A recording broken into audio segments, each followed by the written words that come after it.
Welcome to Big Bad Beautiful Brains. I'm James.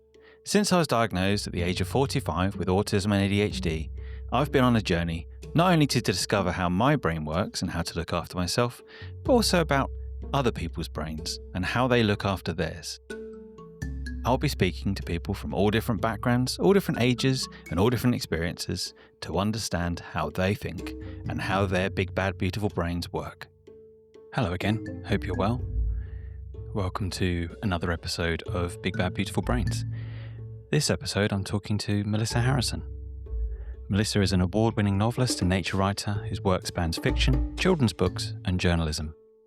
She contributes a monthly nature notebook column to The Times and writes regularly for the FT Weekend, The Guardian and the New Statesman. Her most recent novel, Among the Barley, won the European Prize for Literature and was named a Book of the Year by several major publications. Melissa has also published acclaimed collections of her writing, including The Stubborn Light of Things, and continues to share her reflections through her Substack newsletter, Witness Marks. Melissa's new book, The Given World, comes out on the 14th of May. Really good chat with Melissa. We talked about all kinds of things. Things that come out of horses, a sense of direction, a sense of place, how overthinking can be really useful, but also really distracting. And I really enjoyed the chat, so I hope you do as well. Here we go. Melissa, hi, how are you? I'm pretty good, thanks. How are you doing, James? Yeah, not bad at all, not bad at all. Before we started recording, we were talking about the perils of this time of year and having to kind of fluctuate temperatures and log burners and heaters and that sort of thing. But it's a nice problem to have. I do like cozy rooms until it gets too cozy and then you have to kind of throw a door or a window open. Yeah, that's right. I've got a wood burner that's far too big for my cottage, so I light it and then have to open the front door. Right, let's ask you some questions and see how we get on. What's a song or sound that's been stuck in your head recently?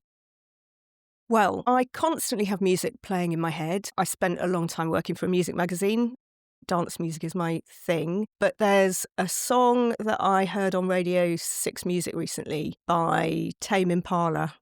And it's got a line in it which is perfect iambic heptameter. And the line is, it's also really it's not the kind of line you would expect to find in a song. And it goes, "My friends say, Kevin, shut up, just get in the car." So that's playing in my head on a constant loop at the moment. But also my brain snags on names quite a lot. So I'm a writer and, language is very important to me. But I've also I know most of the words, right? Most of the words that there are in my head. But names differ more. So when there's an unusual name with an unusual spelling or whatever, my brain plays with it a bit like when you see a sea otter on its back with a pebble and it's just playing with its little pebble. And the current one is Jaunty Tip Lady. So I'm just thinking the words Jaunty Tip Lady to myself over and over in my head. That's a very kind of nice skippy word. There's lots of kind of things to bounce along on. Jaunty's funny, isn't it? Jaunty. Is that Jonathan? Yeah, is that short for Jonathan? I don't know. I used to work with a jaunty and I could never quite understand quite how you got to that shortening. And it feels posh to me, but apparently this chap isn't posh. So I don't know. But that's where my brain is right now. Do you get frustrated with things getting stuck in your head like names, or do you just kind of see it as a part of a process of either kind of remembering a name or just kind of enjoy it? It can be quite disruptive. So I spent a long time as a sub-editor, and part of my job was to make sure that, so it was a music magazine, so everyone's artist names, some people might want it all in lowercase, some people might have an umlaut or a special character in them, lots of foreign DJs, so I had to have all of those in my head. And so that was a really useful part of the job, but sometimes it doesn't stop. And I've spent whole nights thinking a DJ's name over and over. And I need to turn it off sometimes. So it's an adaptation that I'm not in full control of. What's something you've been curious about lately? Well, two things. So I'm curious about more or less everything. One thing is I was watching Antiques Roadshow the other night and they had a bezoar stone, which is there's different types of bezoar stone. They're objects that form in animals' stomachs. And this one was an enterolith, which is something that forms in a horse's stomach. So I went off on a little journey to discover more about enterolis and bezoar stones, because I remembered that years ago, someone I knew on Twitter at the time had one fall down her chimney. Okay. Not a horse one, I take it. I don't know if we found out what type of animal it came from, but so in the past, people became very superstitious about things that were rare. So unusual fossils, hagstones, stones with holes in them, things that were rare often became magical. And bezoar stones were considered to be magical or had healing properties or protective properties. And people used to love shoving things up their chimneys. And you still find, witch marks and carvings, often single shoes, things like that, above hearths and above doorways in old houses. And so someone had put a bezoar stone up her chimney and it fell down one day when she was just in her living room. So I've been thinking about bezoar stones. And So can you determine the creature that a bezoar stone came from by the shape? I can't. Or is it possible to? Size, maybe. Horse ones can be really massive. Like they can be, size of a grapefruit and upwards. And Wow. I don't think you'd get that from a sheep bezoar stone. I don't know. Maybe some animal. I mean, are they the same as kidney stones? We make our own liths. When I was a kid, I used to get tonsillar liths, little stones that formed in my tonsils, which is slightly grim. So maybe that's why I'm interested in bezoar stones, because I used to have a similar thing. I don't know. I remember coughing one up once in a swimming pool. I think there's a video of someone kind of coughing one up and just kind of trying to work out where the hell that came from. And they're just looking really confused, and all the comments underneath are kind of from orthodontists and that sort of thing saying, yeah, that's a tonsil stone. There's nothing really to worry great. about. But the other thing I've been curious about recently is the phenomena, with possible psychological phenomena of otraversion. Do you know about this? I do not know about otraversion.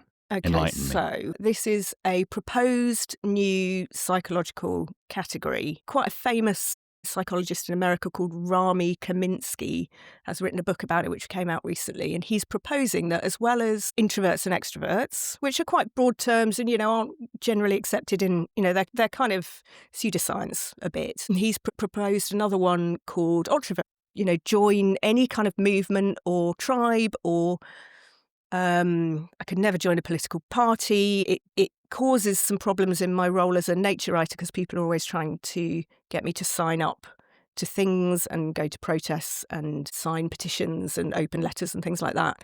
And the moment I try and align myself with a group, I instantly want to pick it apart because I can never think the same as everyone in that group. And I always find the flaws in the reasoning. And it doesn't interest me to look in the same direction as everyone else. And so I read this piece and it was a review of the book in The Guardian, and it really landed with me. But at the same time, I'm quite wary of labels because I think when you label yourself, it's often an end to thinking. It's where you stop thinking. It's you go, oh, I'm like that. And then that's it. You've sort of decided you've got an identity and then you stop there. And it can stop you changing and growing as well. So part of me wants to stick it on a T-shirt and wear it for the rest of my life. And part of me is going, no, don't do that. It's, parts of it resonate, but yeah, I want to get the book and find out more about it. That sounds really interesting, actually. I think it's definitely, I'll look into it more as well, but it's definitely something I feel like I'd fall into the category of. I think for me, labelling's kind of been a start of something. Rather than an end to something, can treat it like that. Yeah. Is that the label has given me a reason for kind of why I am. And otraversion is an equal one as well, which is kind of useful. But I think it can be tricky sometimes to pigeonhole yourself. This is into a particular group or way of thinking, and I think that's where if you don't have a curious mind, that's where things can stop.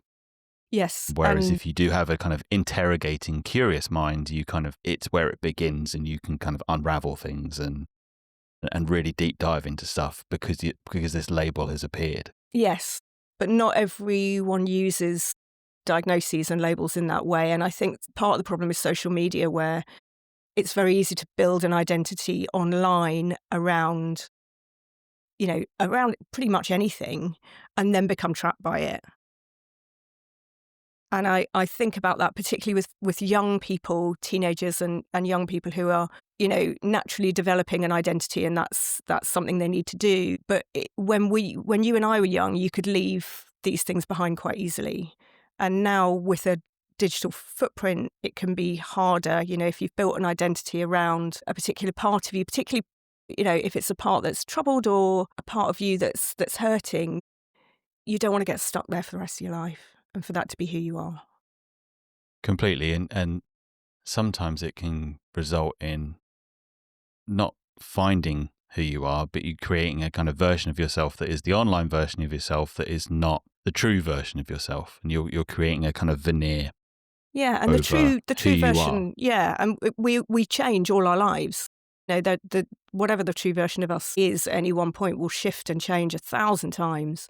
So I think it's really important to try and make space for that, leave space for that. If you had to describe how your brain works in 3 words, what would they be and why?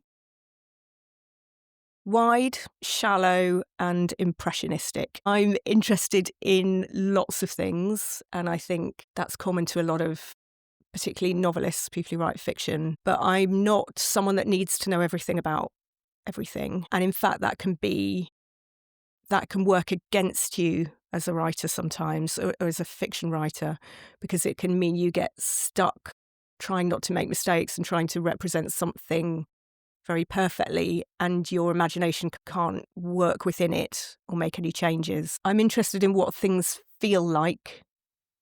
I'm interested in what it's like to be other people. But all of this stuff is quite vibes-based. So I'm someone that will become curious about something, and then I'll want to know a bit, and then I'll want to know how it fits into a bigger picture. But I'm not likely to go and find out everything about it and become an expert. Yeah, I think it is something that resonates with me, in that I will deep dive into things and then kind of get to a point and then want to move on to something else.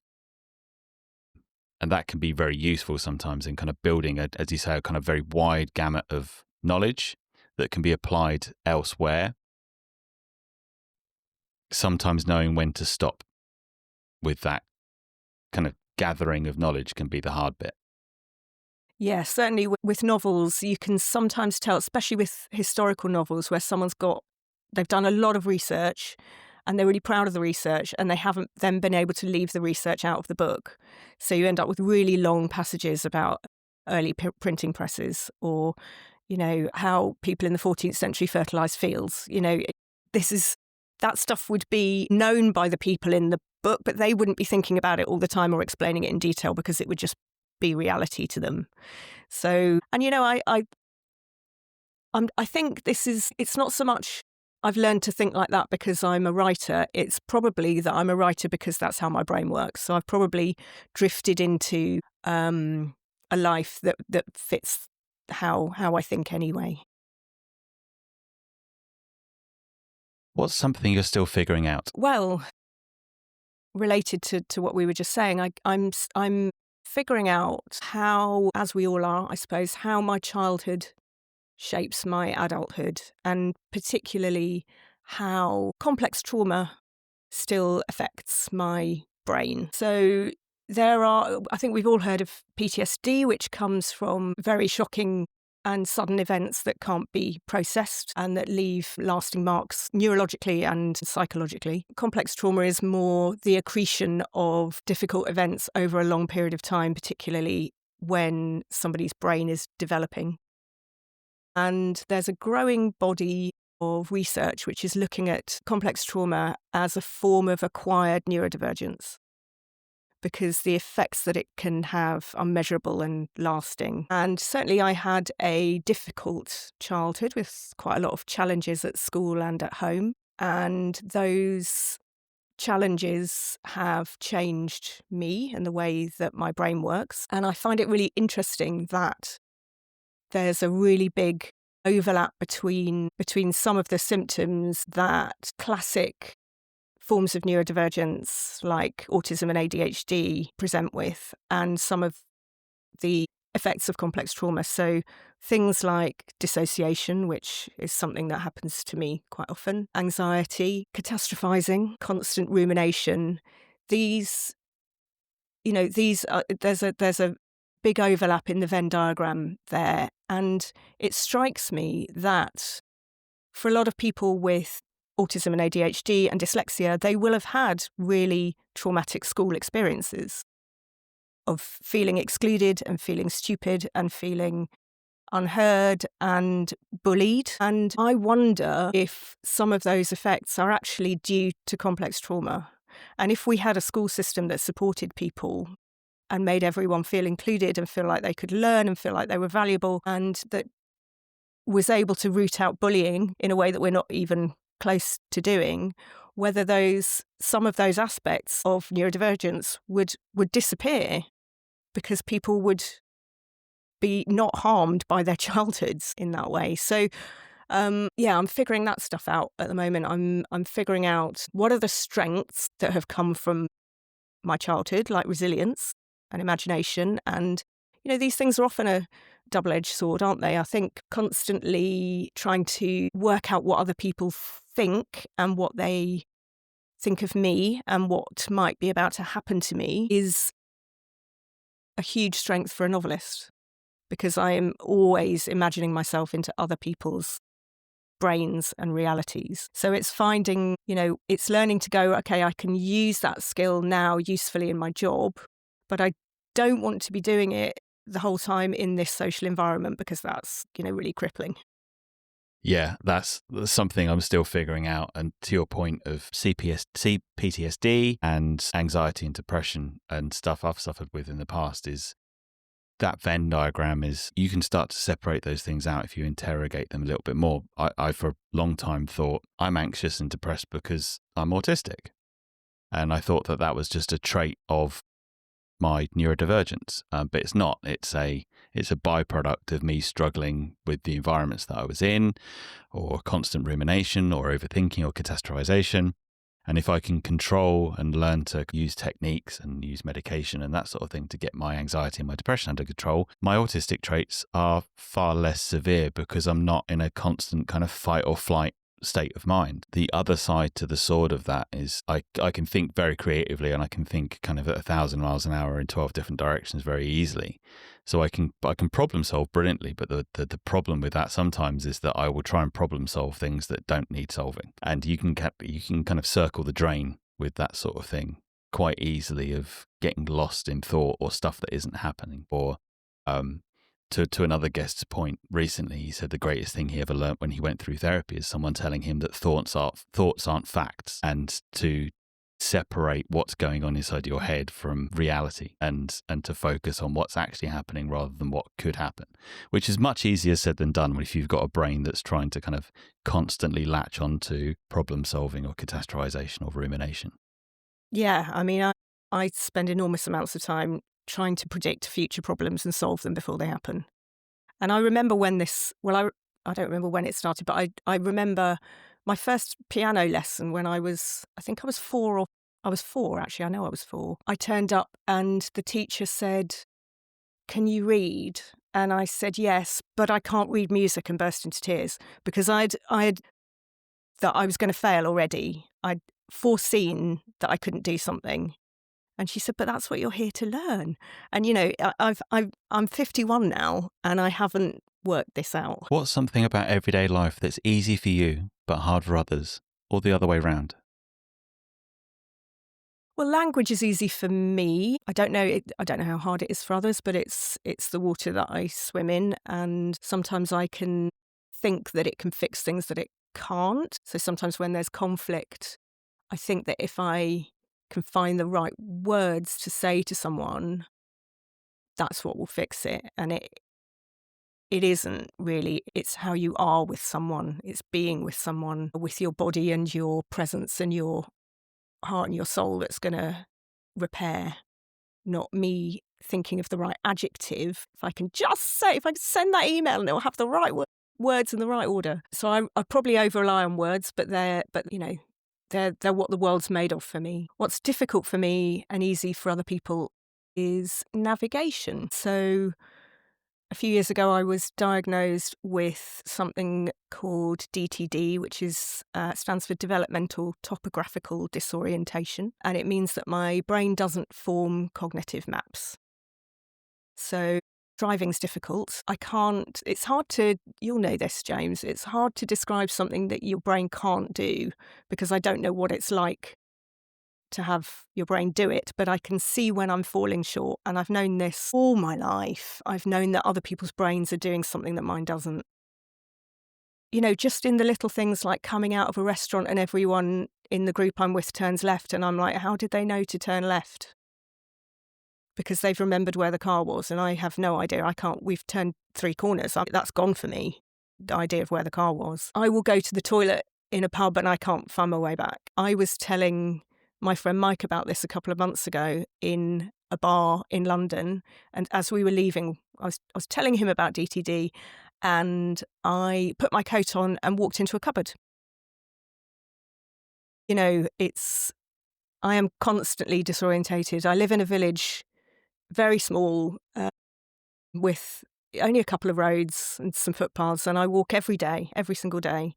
And I know the area like the back of my hand, but I have no mental map of it. So if I meet someone on a walk and they ask me for directions, I can't give them directions. I've tried to draw a map of the village on paper and I can't do it beyond the ends of the road that I can see from my front door. The rest of it's gone. It's very difficult and strange, and it's been quite shaming for a long time. I've found ways to hide it. People always say, sat-nav must be good for you, and it is. It's brilliant, but it doesn't fix all of the problems. So things like roundabouts are very difficult because I can't. It turns out that other people have some kind of mental representation of a roundabout while they're driving on it, and I only have what I can see. Changing lanes is very difficult. I can look in my mirrors and I can see the other cars, but I don't have a picture in my head then when I look forward again that makes any sense to me. I've just got a flash of what I saw and then it's gone. So I drive in a small way and quite locally, and I don't push myself too hard. And what I find happens is, in a car, my anxiety can rise. And then, as you were saying before, when the anxiety rises, I start making silly decisions and I get tunnel vision and I make mistakes. And it then becomes a kind of self-perpetuating. Yeah, it can get quite bad. Anxiety spiral. But yeah. I've had to stop before. It's one of the things, I think, to your earlier point, is kind of where you say,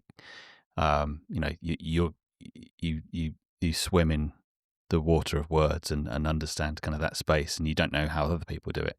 Conversely, that condition to other people may not appear as a particularly disruptive or overwhelming situation for you, because other people will just kind of go, well, it's down to absent-mindedness, or it's down to 1,000 other things that they might be able to try and explain away. But without understanding or living in that condition with it in your head, no one really knows quite how overwhelming or anxiety driving something like that can be. Yeah, and it seeps into a lot of different parts of your life. It's meant, and I've only really understood this looking back, but it's meant that often on nights out or with friends, I'm much more of a follower than I am in the rest of my life. People will say, oh, where should we go? And I just go, oh, you choose, because I don't know where we are. I look back at my marriage even, and my husband, who I'm very good friends with, by the way, and I think is a wonderful man, and I'm very glad that we got married. But I wonder if one of the things that attracted me to him in the very early days, kind of second date, was kind of realising that he's a bit of a super navigator. I remember him saying to me, where's your favourite place in the world? And I said, oh, it's Dartmoor, Devon. But it's quite hard for me to get to because, I wasn't driving at all at the time. I certainly still couldn't drive to Devon. And he said, I remember him saying, oh, okay, so and he sort of planned the route in his head. He kind of said, oh, so that would be this road, probably take, 3.5 hours? And I was like, what? So he could just get me to Devon. That could just happen. Eventually we did go, maybe about a year into our relationship.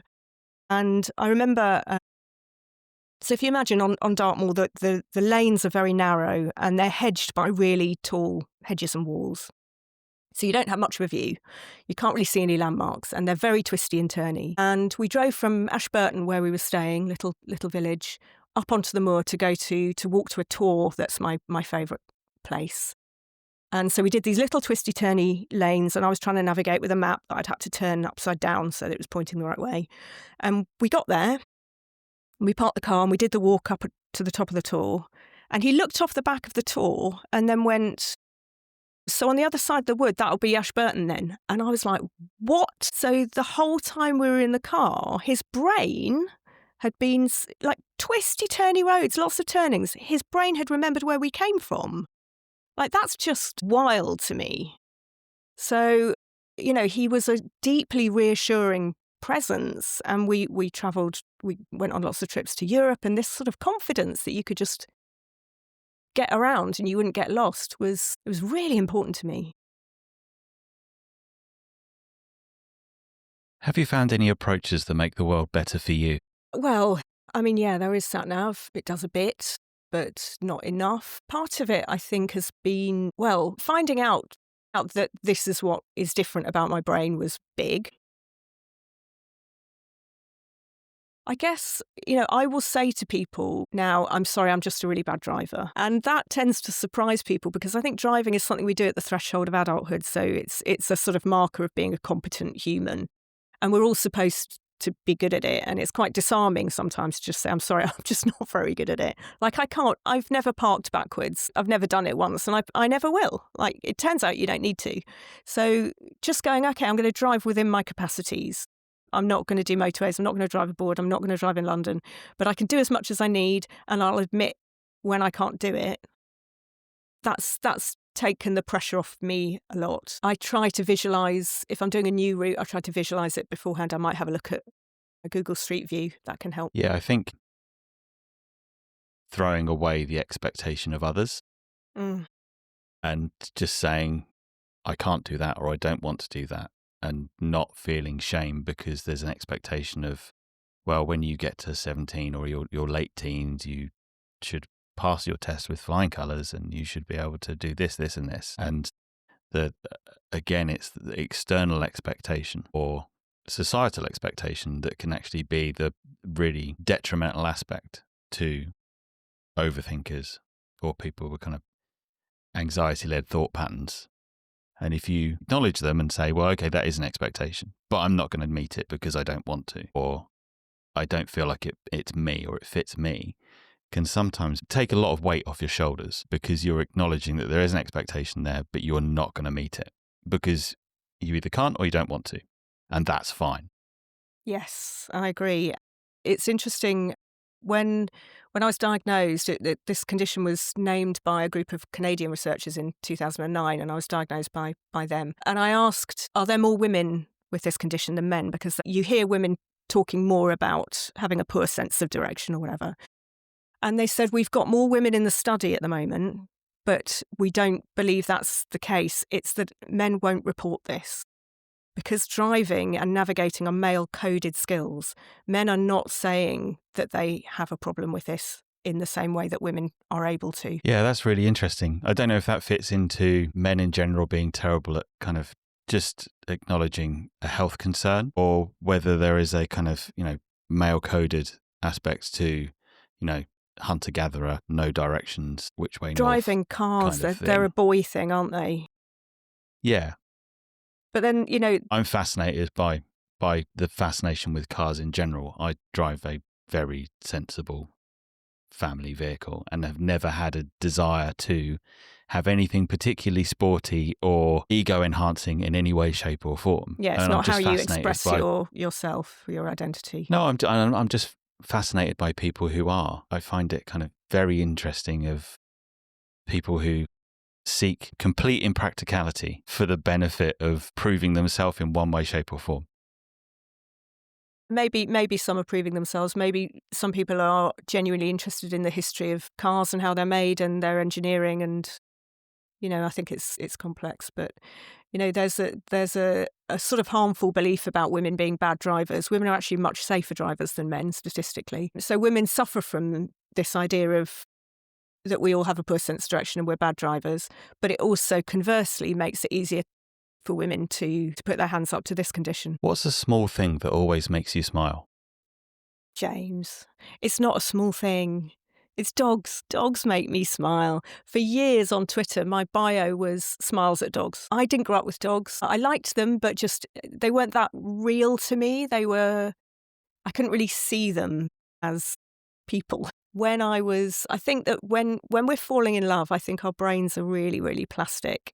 Also, I think we just generally, humans learn in relationship. We learn from other people. And when I was getting together with Ant, my ex, he was a real dog person. He was always pointing out dogs on the street. He'd always say, "Look at that good boy," or he'd say, "Look, he's flipped his ears back for a stroke," things like that. And dogs just became more and more real to me. And now they are the absolute joy of my life.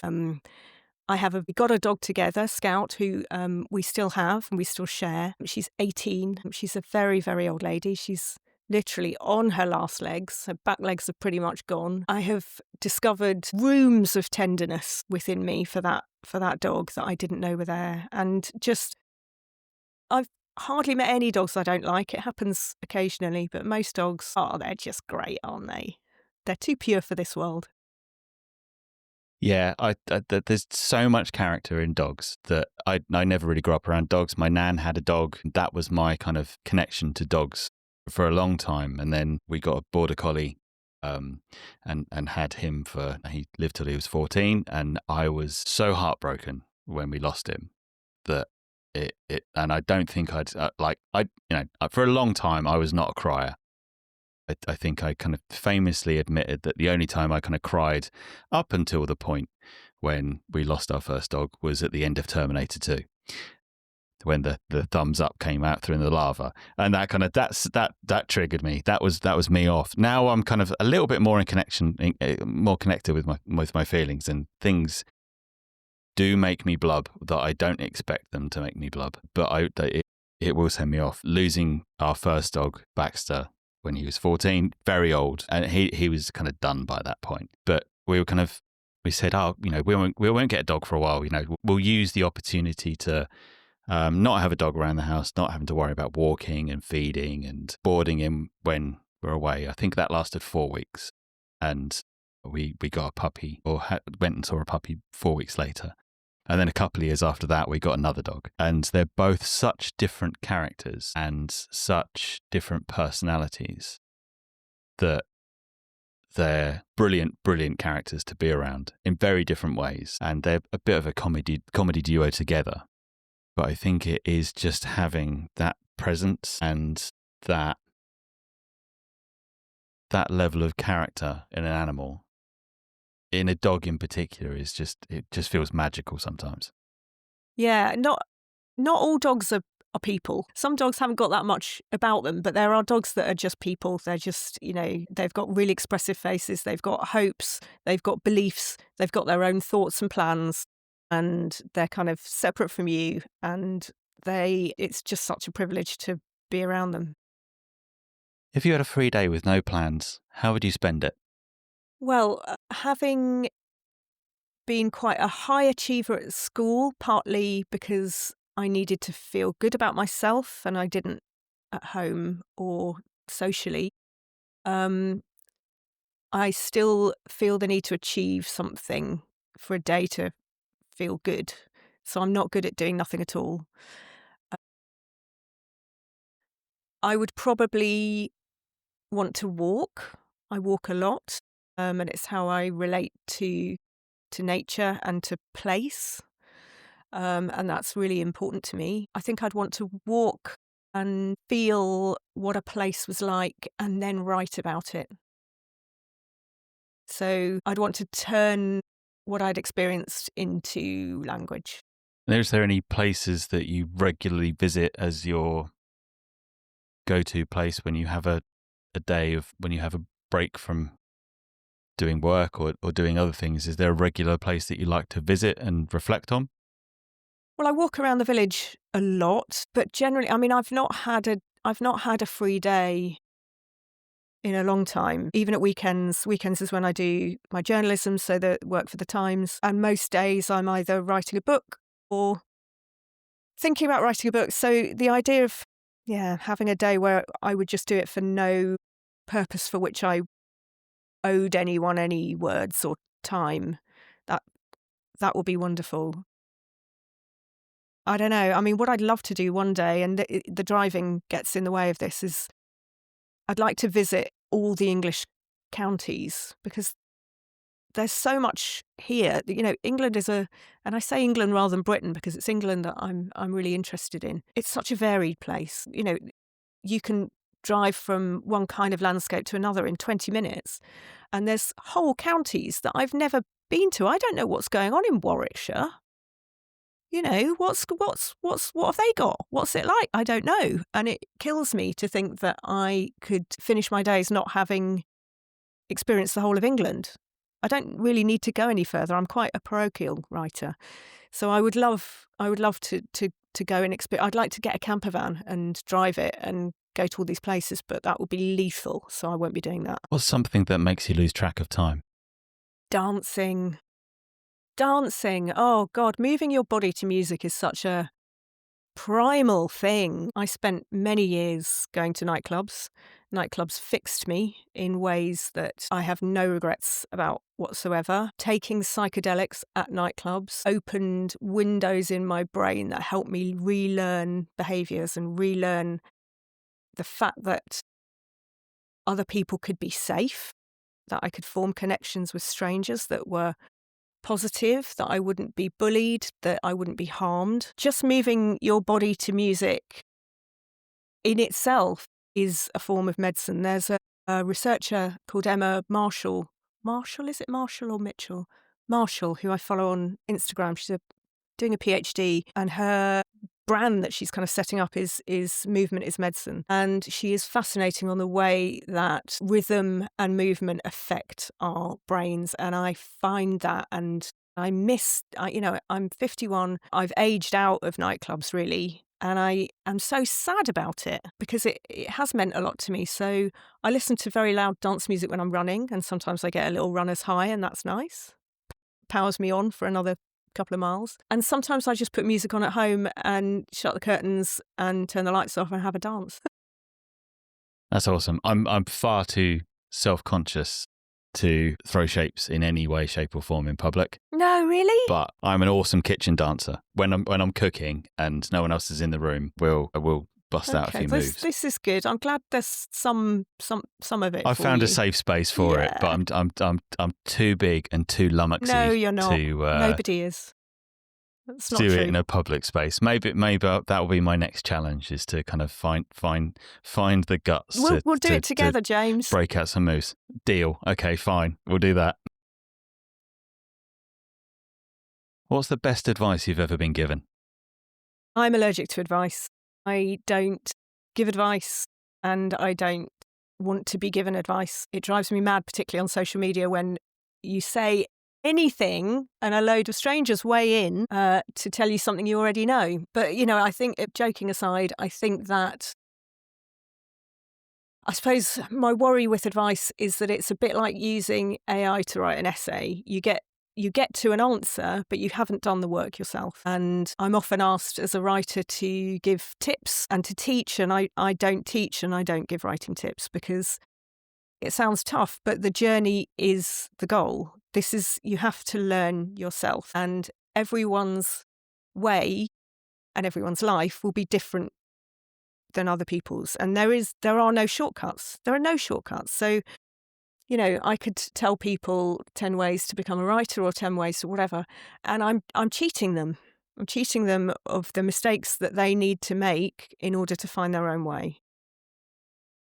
And the joy of the process as well. Yeah. I think it particularly in the mental health space, there's a lot of social media gurus at the moment giving you the kind of top 10 fixes for this and the kind of great ways to hack your brain and that sort of thing.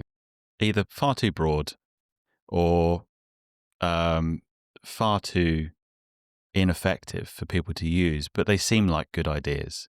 But I've found in the kind of, since my diagnosis and the subsequent burnout and all of the stuff around it, I've found that it's keeping an open mind, accepting that things aren't going to work and that things won't work as you expected, and to keep trying to move forward and finding your own way. There's great you can find really useful bits of knowledge and information, which I think is different to advice, that can help you move on the path forward. But everything is kind of finding your own way. There's not one amazing fix that's going to work for you that perhaps work for somebody else. But your brain and your character and your personality and your life journey so far is unique. So you need to kind of find your own way to work through it. And it is not this one thing. There's not a silver bullet that's going to fix everything.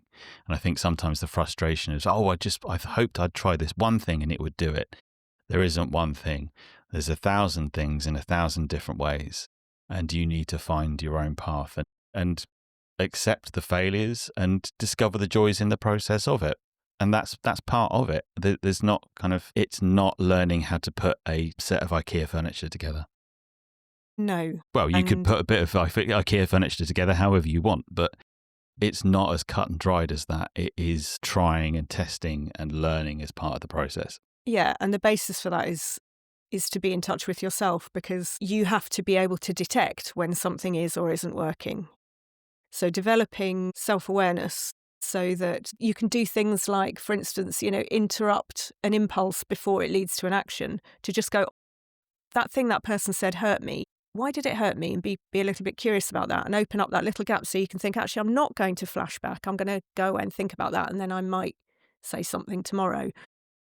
Just noticing the play of thoughts and feelings in your heart and in your mind, and noticing how they change with different inputs and different stimulus. And that's a life's work. That sounds simple, but that's everything. What's something you're excited to learn or try in the future? Do you know what? I would love to learn to draw. And this is more complicated for me than it might initially sound. I'm a perfectionist and I like to get everything right. And when I was young, I was very good at drawing, and I'm putting air quotes around that because it meant that I could draw photorealistically and get good marks from teachers. That's not the same as being creative, and neither is it the same as being good at drawing. I would like to be able to draw expressively and creatively, which would mean making loads of mistakes and being not good at it, and I don't want that. So when I say I want to learn to draw, it would be a massive psychological challenge and battle for me. I've got a friend called Lucy who's an artist, and we've talked about this, and she keeps wanting me to do things like put Sharpies on the end of long sticks and then draw with them so that I can't draw closely and perfectly well. And I hear her advice. I know it's really good advice. And I'm like, I don't want to do that though. That's horrible. So I'd love to unnotch that. I decided not to do art at a GCSE level for the exact reason is that it was too prescriptive. And I think that's a huge problem with the arts in general in education, is that they are too prescriptive in what you should do to meet the criteria for what they deem as creativity or art. And that completely threw me off real joy of creating art and being expressive, because it was, you have to do this in this style and using this media, and the criteria is this. And it's like, that's not art. That's not expression. That's paint by numbers. I think there's a huge disparity between nurturing creativity within education and meeting criteria to pass an exam. Yes, but also you need to foster children who are okay with making mistakes, which means sort of not marking creative pursuits in that same way, because it's too easy to either encourage someone to do things perfectly, which causes damage, or to give someone what's called an art wound. You know, the moment a lot of people have had where they've drawn a dog and someone's laughed at it, and then that's it, they can't draw, and they've decided that for the rest of their lives. So it can go in one of those two ways too easily. And I would so love to be able to go on a walk with a little sketchbook and draw the things I see. And it feels utterly impossible. Yeah, it is. Again, it's going back to the kind of throwing off the expectations and allowing yourself to fail, which is sometimes a lot easier said than done. Yeah. What's one thing you'd like listeners to take away from this conversation? I think that people will find what they want in it, and it might not be what I would expect. I've found with my books that when I go to public events and signings and people come to talk to me about something I've written, often the things that have mattered to them are not the things that I thought were important. And sometimes people have got wildly different interpretations of a book than I have, and those interpretations are not wrong. They should be honoured. A book exists between the writer and the reader, and I don't want to tell people what they should think about this conversation. I want them to pick out what matters to them and ignore the rest.